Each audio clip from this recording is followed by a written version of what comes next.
Hey, what's up, guys? Yeah, I recently found this so-called Cauchy's lemma number theorem, and I find this theorem is like I haven't know this theorem and find that our proof is interesting, so I share with you guys. So I will, if you want to know, like there are so-called integer sum problems that number theory or like four into the four square sum, that kind of theorem, then you can check out my numbers theory video list that I will post below. Okay, hope you guys are very much.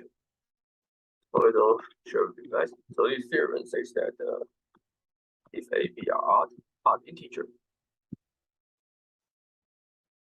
and if b squared less than 4a, and 3a less than b squared plus 2b plus 4, really weird. Then there is this stub, both are integers, and the greater and the non-negative. So you can find a for a number which is non-negative integer such that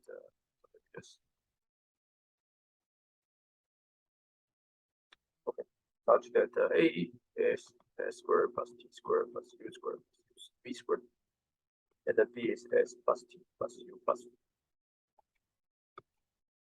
Okay, so in order to prove this kind of results, that we need some basic lemma. So I will write down the lemma that you need to know. And if you don't know this, then you can check out my other videos. Okay. Okay, the first lemma that we need to use.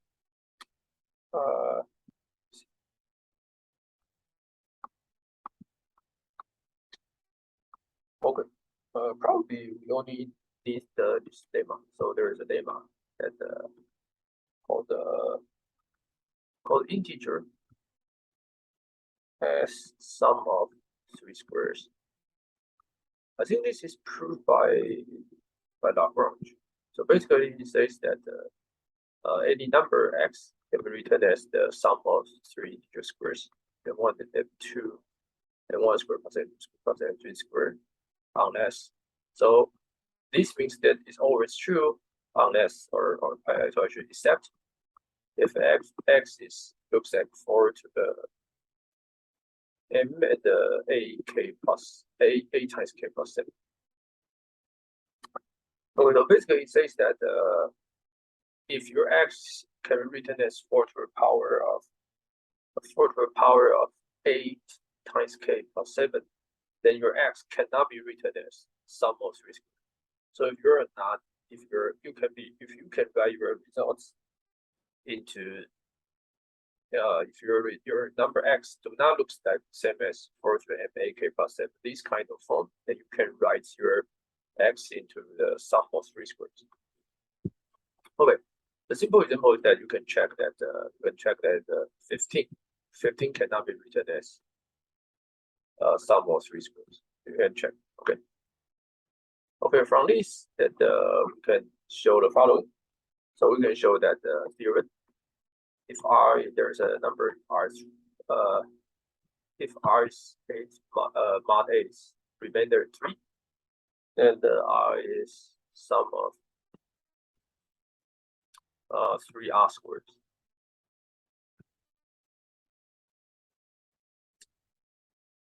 Okay, and the proof is very simple because we know that r is a mod 3, right? So r is definitely not this form. So r can be written as 3 squared,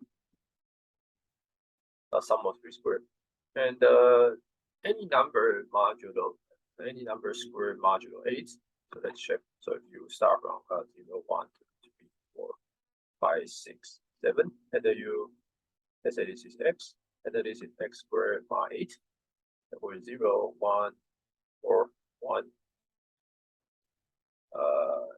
0, and 1, 4, and 1. Okay, so it's either 0, 1, or 4. Okay, so you only have 3 choices.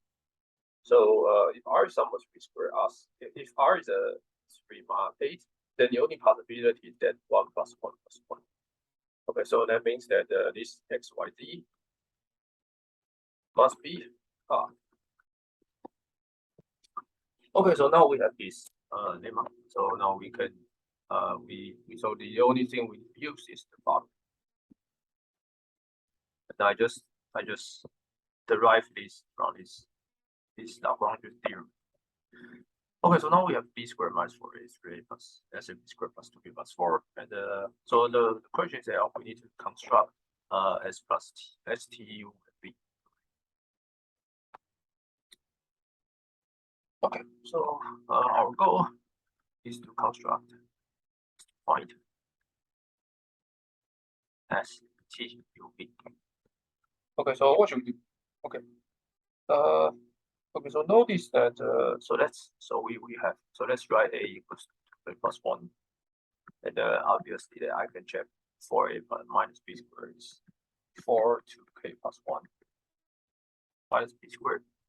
So this is a k 8k plus b, which is if I mod a, it becomes 3.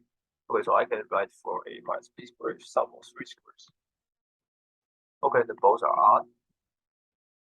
Okay, so by the way, so b is also odd, and so we have b is odd, and then this x, y, and z are both odd. Okay, so my claim is that b plus x plus y plus or minus z, so one of it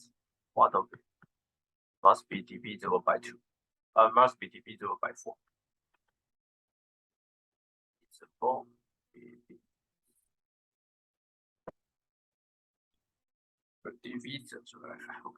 Divisible by 4.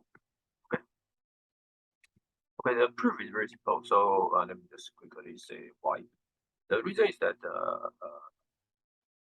so you already know it's odd, right? So so for example, if b plus x plus y plus z is not divisible by 4, then it must be 2 mod. It must be 2 mod. Okay, so because y plus z equals to 2 mod 4. Okay, so it must be 2 mod. Let's see, right? So let's say b plus x, y plus z is 2 mod 4. And obviously that you know these, z is even, right? So you can write b plus x plus y minus z. That will be 2 mod 4 minus z, right? But z is actually odd, so z is odd, so it must be 2 mod 4. So this guy must be 0 mod 4. Okay. So that means that if one of it is 4 mod 2, so it's 4 mod 4 is there's 2, then this guy must be then this minus mod 4 must be 0. Okay, so that means that one of it must be divided by 4, and then the other is divided by 2 or not. I just don't care. I just say, oh, one of it is divided by 4. Okay, so let's assume. Let me just assume that the plus 1 is divisible by 4.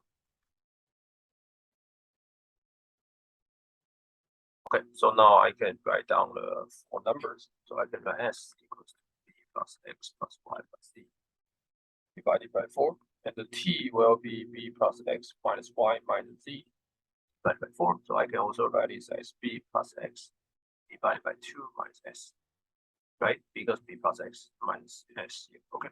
And I also define u with b with b minus x plus y minus z divided by 4. So it's b plus y divided by 2 minus s. And then this guy is b minus x minus y plus z divided by 4. So it's b plus z divided by 2 minus s. Okay, so we have this, and simple, easy to check for you guys. It's the check. You add all of them, right? You get what? You see plus x plus y plus z, and plus and so you can see that everything cancels, right? Every x cancels. Okay, so let's see this. Right? You see this, you can see that only b remains, right? There are 2x, two positive positive y and 2 minus y and then 2 plus z, 2 minus z. Okay, so these guys. Okay, so this is tell you that we have satisfied the first requirement. So the second requirement is very simple. You need to prove that these guys. Okay, so it's very tricky, right? But you can brute force the compute.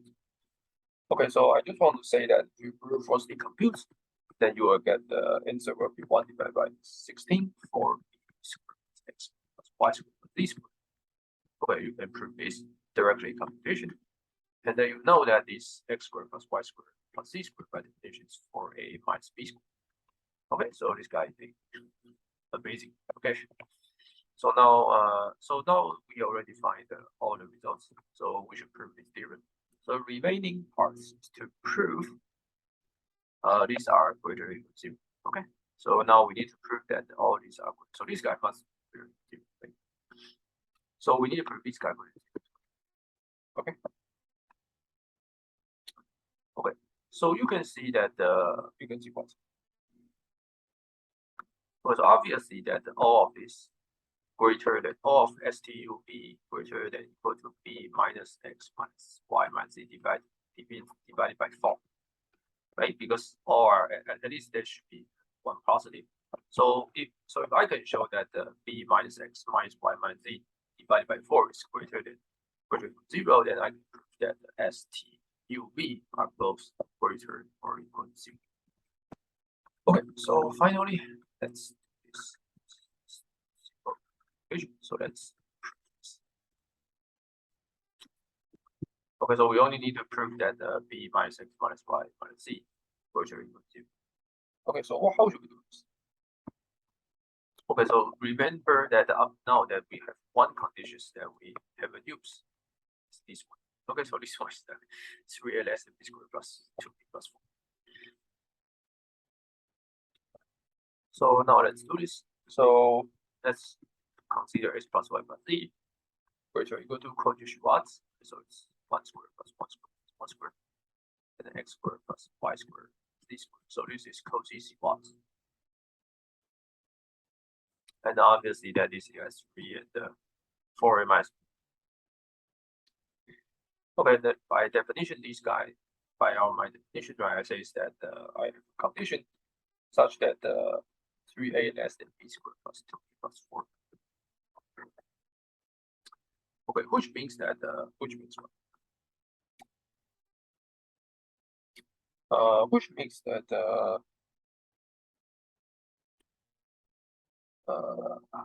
which means that, okay. So which means that I can write, let me just do this. So this guy is 12a minus b squared, well less than 12a less than 4b squared plus 8b plus 16. So this guy will less than. I can replace this 12a, so it's less than b squared plus ab plus 16, which is b plus. Okay, so which means that so combine this, then we get x plus y plus z is less than b plus 4. So which tell you that b minus x minus y minus z divided by 4 is greater than, it's exactly greater than minus 1. Okay, so which means that is that greater or equal to 0, right? Because this guy is integer. Okay. Okay, so that's it. So by the way, if I say that this guy is divisible by 4, then you can check that this guy must be integer. This guy must be integer, and this guy also must be an integer because b plus x, they are all odd, right? So this guy must be integer, and s are integer. So everything is integer. So this is why if I prove that this guy is greater than minus 1, and this is also integer, which must greater or equal to 0. Okay. So this is like the crafted theorem that combines something that you learned in. Okay, so see.